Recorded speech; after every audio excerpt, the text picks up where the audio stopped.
Eh bien salut mes guimauves, j'espère que vous allez bien. On se retrouve aujourd'hui pour le tout premier tuto de l'année 2015 qui sera sur une canne papier et évidemment je vais vous montrer quoi faire, notamment pour la Saint-Valentin avec un pendentif en forme de cœur où vous pourrez évidemment inscrire un petit mot sur ce petit papier.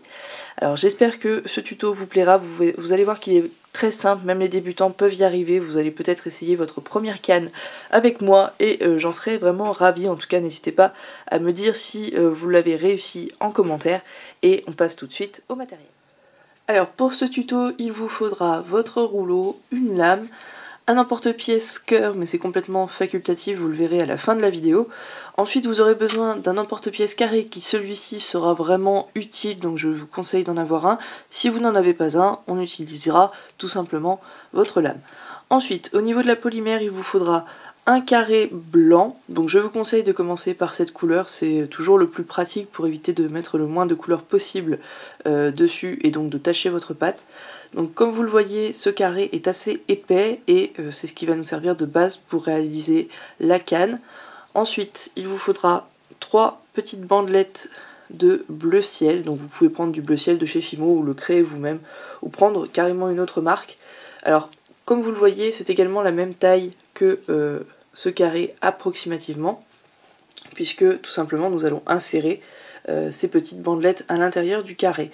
Donc veillez à ce que ce soit assez épais et plus ou moins à la bonne taille.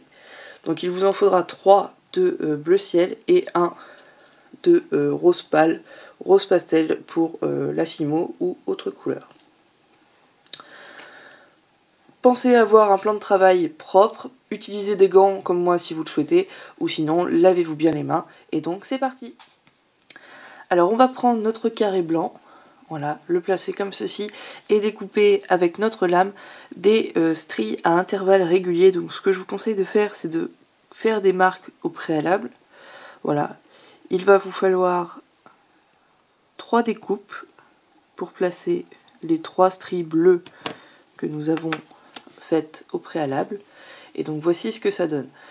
L'intérêt est d'avoir des espaces réguliers pour avoir un effet de feuille. On a fait ça, on va pouvoir passer aux petites bandelettes bleues qu'on a préparées au préalable et on va pouvoir les placer à l'intérieur de ces carrés. Donc évidemment ce ne sera pas tout à fait de la même taille comme vous le voyez ici.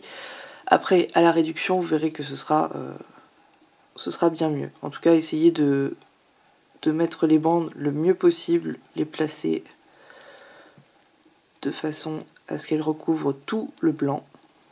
Voilà, parce que plus en fait vous aurez de différence entre les deux couleurs, plus vous allez perdre de pâte lors de la réduction. Ensuite, une fois que vous avez fait le premier tronçon, vous allez le coller avec un autre tronçon de blanc. Voilà, encore une fois, veillez à ce que il s'en perde le moins de pâte possible. Voilà. Et on va recommencer l'opération pour les deux autres.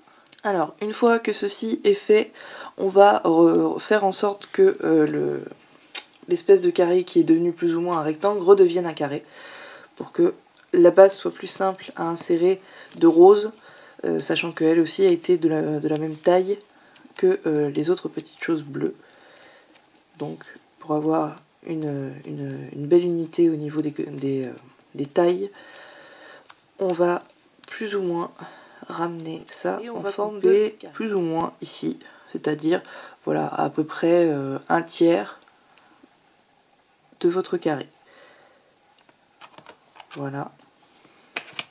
Et donc cette fois-ci on vient y insérer le rose, voilà, qui rentre parfaitement dedans. Et voilà.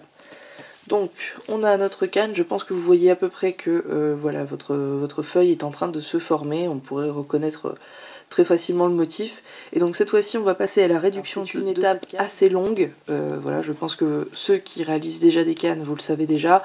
Ceux qui n'en ont jamais fait, peut-être que vous en avez déjà vu et c'est peut-être ça qui vous fait peur. Là dites-vous que c'est quand même une canne assez simple. Bon, le fait qu'elle soit carrée donne un petit peu plus de fil à retordre parce que l'idéal serait que les traits soient vraiment très droits à la découpe. Ça c'est pas sûr du tout, donc on verra bien. Voilà, donc pour faire une une canne carrée, surtout ne roulez pas votre canne, ça risque fortement de la déformer.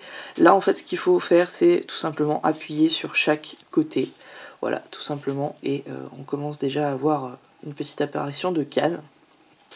Voilà, et après bah, c'est vraiment la surprise. Donc là, à cette étape-là, puisqu'on a quand même pas mal d'épaisseur, ce que vous pouvez également faire, c'est prendre votre rouleau et rouler délicatement, voilà, tous les côtés. Mais vraiment tous, le but est vraiment que ce soit uniforme de chaque côté, sinon vous allez avoir des petites surprises au moment du découpage de la canne. Et donc voilà, ça vous permettra d'aller un tout petit peu plus vite et de moins forcer également sur les mains, parce que c'est vrai que c'est assez physique la réduction de canne. Je sais que certains passent leur canne au réfrigérateur pour qu'elle durcisse un petit peu plus, ce qui est une bonne idée, notamment bah, pour ce genre de canne, puisqu'il faut des traits quand même un minimum droits. Donc vous pouvez clairement faire ça, moi je ne le fais pas par manque de temps, mais vous pouvez tout à fait passer votre canne au réfrigérateur au moins 1 heure je pense, et voilà, elle reposera un petit peu pour que les traits soient un petit peu plus précis. Voilà, donc on commence à avoir une belle canne. Voilà, hop. Donc évidemment, ne vous inquiétez pas si les extrémités ne ressemblent plus à rien, c'est le principe de réduction, on ne s'inquiète pas. Et donc voilà, là on est plutôt bien je trouve, puisqu'on a une bonne taille, c'est pas la peine d'aller plus petit, dans le sens où après on ne verra plus le dessin et on ne pourra pas s'en servir pour faire des motifs avec des emporte-pièces. Donc je vais m'arrêter là, je pense que vous voyez, on est à peu près à 2 cm de chaque côté. Et donc on va passer à la découpe. C'est très simple, vous pouvez prendre votre lame.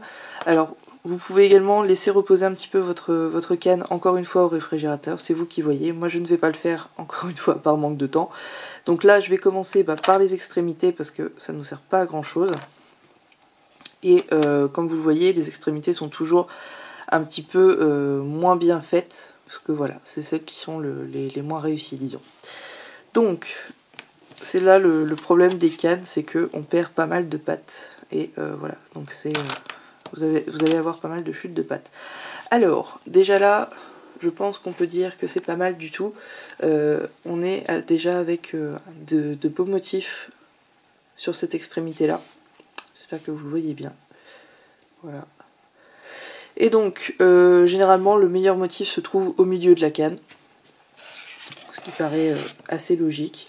Donc on va découper en plein milieu, et là bah, généralement c'est le moment fatidique, où soit on pleure, soit on est content. Et donc, voici ce que ça donne. Une très belle canne. Voilà, avec des traits bien droits, donc c'est parfait. Comme quoi, voilà, il n'est pas vraiment super nécessaire de passer cette canne au réfrigérateur, mais vous pouvez tout à fait si vous n'êtes pas sûr de vous. Donc voilà, on a notre canne papier, on va pouvoir en découper un morceau et ensuite mettre un emporte-pièce dessus pour pouvoir réaliser de jolis petits mots avec ce papier. Alors, pour faire notre petit pendentif avec un emporte-pièce, évidemment, vérifiez que votre emporte-pièce fait déjà la taille de votre canne. Donc là, j'ai un petit emporte-pièce cœur qui irait tout à fait pour cette canne-là.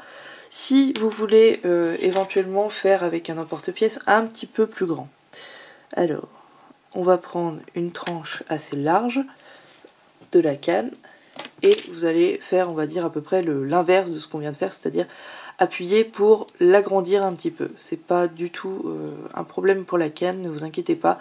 Faites attention quand même de ne pas trop la déformer. Là, ce que je peux vous conseiller de faire, c'est prendre carrément un rouleau, voilà, et de faire de chaque côté, bien évidemment, en tout cas de chaque sens, pour que la canne reste quand même un minimum carré.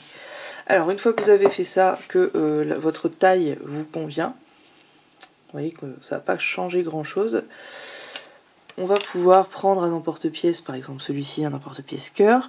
Vérifiez bien dans l'intérieur de l'emporte-pièce que on voit bien la petite bandelette rose qui va nous faire comprendre que c'est bien un petit bout de papier. Et donc vous allez pouvoir emporte-piécer ce petit cœur. Et bien voilà mes guimauves, après avoir emporte-piécé votre création, voici ce que ça donne. J'y ai fait un petit trou pour pouvoir accrocher la création après les finitions, donc vous pouvez tout simplement passer votre cœur au four pour ensuite y inscrire un petit message si vous le souhaitez. Je vous conseille de bien laisser sécher l'encre avant de vernir votre création, puis ensuite de mettre l'après que vous souhaitez. Et bien voilà mes guimauves, j'espère que ce tuto vous aura été utile, vous pouvez faire tout un tas de choses avec, j'ai hâte de voir en tout cas ce que vous avez fait, et à très vite.